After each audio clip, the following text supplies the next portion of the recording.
This is April 1st, but this is no April Fool's joke. Stay tuned.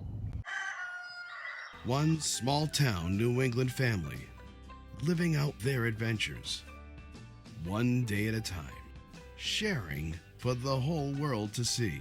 This is Build-A-Lot Acres. Please remember to like and subscribe if you enjoyed today's video. Welcome back, friends, to Build-A-Lot Acres. We have a lot of exciting projects planned for this upcoming year now that it's officially springtime and where we can start working outside again. But one of our biggest projects, and one that we're most excited about, is setting up our bandsaw mill. So we're going to be showing you the site today and starting to mark some trees so that we can cut them down and prepare our site. Alright, so I actually got about a 100 by 400 foot area over here. It's a big rectangle, and this is going to be the future sawmill site. My plan is to actually have it so that I can get it accessible from the driveway without having to go on the lawn. I'm actually going to be putting my sawmill and my firewood stuff in this area, but in order to do that, I'm going to have to clear a 30 foot or so wide access road, and then at the end where the mill's going, we'll have a 100 foot or so circle where the mill site will be. That way, if I do get into future sales and I mill up stuff for other people, it'll be easy access for them to come in with a truck, trailer, whatever, drop off a log. So there's a lot of aspects to this, and it's not going to be a one day or a one part video. Probably going to have multiple videos on this, from clearing trees, marking trees, stump grinding, chipping brush, setting up the actual mill. So where this ugly old camper is actually going to be, you know, kind of the first radius for where you turn to go down to the milling site. This camper I got for free. I was going to try to fix it up. It's just too far gone. But there are a lot of usable parts on it. There's two 5-inch C-channels that run the length of the camper, which are 20 feet long. The axles, the rims, some of this aluminum or whatever it is, the skin, I can use for roofs or something and outside projects.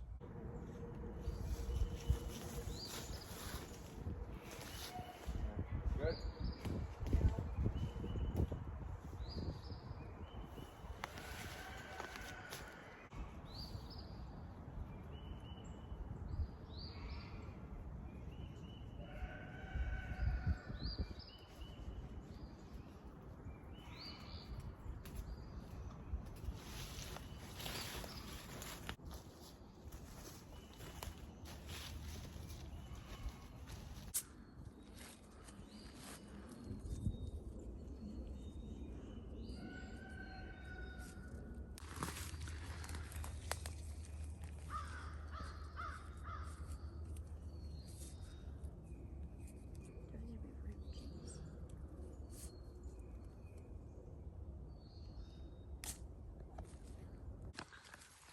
It's that 5-way oak Clara was talking about. It's a pretty cool tree.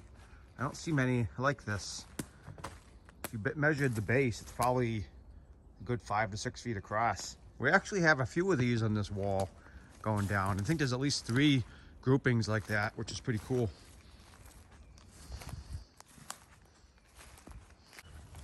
Looks like we got some whitetail in the area. Here's another one of those multi-way oaks. At the base, but then it splits up. One of them. It's weird how they're all happen to be right on the line. Yeah. I'm going to say they probably kept those trees back in the day and just left them when they cleared this. Because originally these walls would have been marking the edges of fields probably. So this hall was cleared at one time, maybe 100, 150 years ago. It's got swole. Hold this.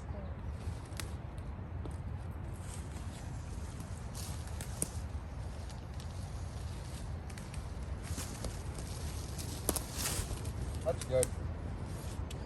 Good.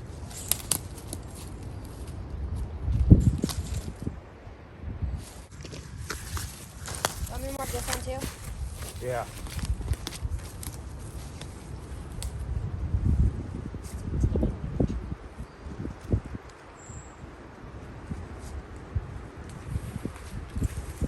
I don't want to mark that one. So you'll probably notice most of the trees we're marking are just scrub trees. Some of them are pine. Some of them are decent size, but most of them are going to end up being firewood. They're not big enough for logs. But I got to get this access road opened up first. That's going to be the first thing, so I can even get back here with the tractor and start setting up where the mill is going to actually go. So you can see just how big this last cluster is compared to Clara there. It's pretty cool, really. You can make a really cool tree fort or something out of a set of trees like this, but 7 trees. yeah, it's crazy. So my dad has a video on black birch trees out on YouTube, but this is a young black birch tree. As you can see, it's not like flaky or anything. These little ridges are pretty close together, pretty small. But this one's an older black birch tree. So this one's just starting to transition here. So it's starting to flake and the ridges are longer and further apart. And this is what an older one looks like. All right, so we made it to the end of the property. So there's actually another wall. I don't know if you can see it, but there's a wall there that intersects the wall we just walked along. So we got our access road marked in. And then as you come to the end here, this is going to be the mill site. So what we're going to actually do is mark, it's about 100 feet wide is where my property line is. So if I can find a pin, great. But if not, I'm probably going to mark about 80 by 80, just to have a little bit of safety precaution. I don't want to mark trees that are on my neighbor's property and start cutting his trees. Even though we're good friends and we get along, I want to make sure I'm cutting only my own trees. So we're going to do an 80 by 80 bulb here in the end, and then it will narrow out to the 30-foot access road. If you went that way about 370 feet or so, you'd get back to the camper and my garage. So what you're going to do, Clara, is when you get to 80 feet, mark a tree nearby, and then we'll mark out an 80-foot square.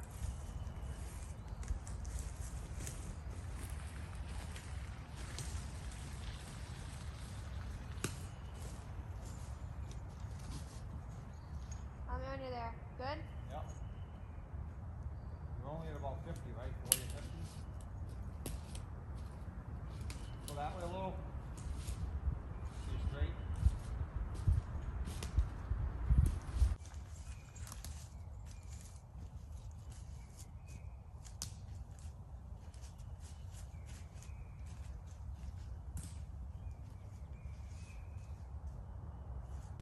Alright, this tree's 77, so. All right, mark that one.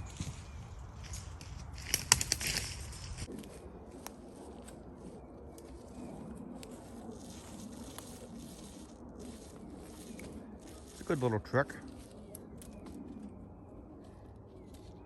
So this would be the corner. This is about 80 feet each way. So as you look over this square, it's gonna be where the mill is.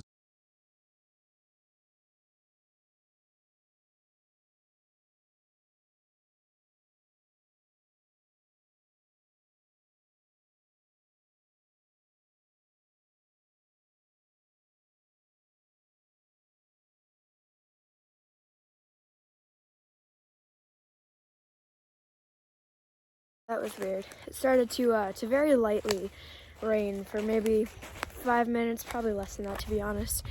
And now it's sunny again, so I mean, it's a good weird, but it's weird. Welcome to New England. I'm just gonna mark a couple trees here, probably like these kind of 5, like 1, 2, 3, 4, 5, and then probably a couple like in that area, like 1, 2, probably that third one. But yeah, then we'll probably be done marking trees. We don't have a ton of tape left, but we do have one more roll because we got 3. So we are almost done marking it up.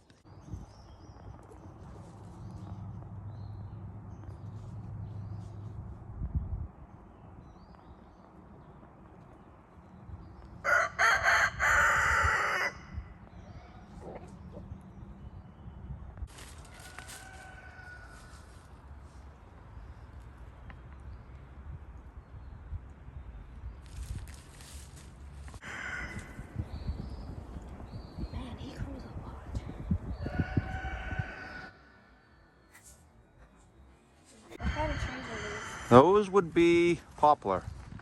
Kind of similar to pine in a way. They look similar, but they're lighter. Yeah. They're not very good for firewood. Depending on how hard they are inside, if they're not rotted or anything, yeah, they could be turned into logs and lumber.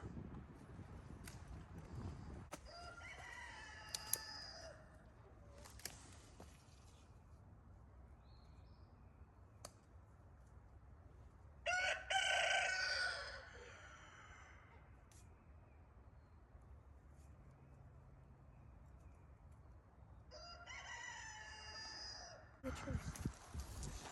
See, they are following us. Can I help you, Zeus? Come on, give us a crow. He's giving us like 20 million. Come on. Lilo did. Come on. Come on. Let it out. I'm not going to stop filming until you crow. Come on.